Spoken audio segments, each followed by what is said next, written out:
Want to start using Google Authenticator, but not sure how?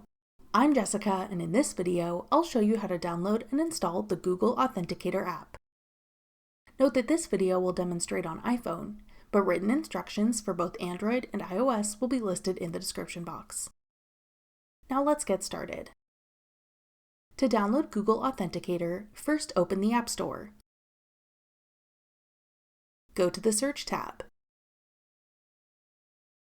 Then type in Google Authenticator at the top. Tap Google Authenticator when it appears in the search results. Then tap Get. If prompted, use Face ID or enter your password to confirm that you want to download the app. Wait for the installation to complete. Then tap Open to start using Google Authenticator.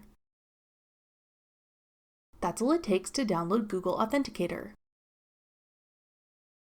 Want to try out other Google services?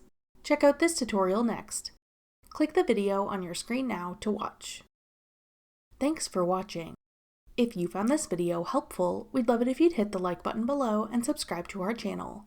We put out great new tech tutorials like this one every day.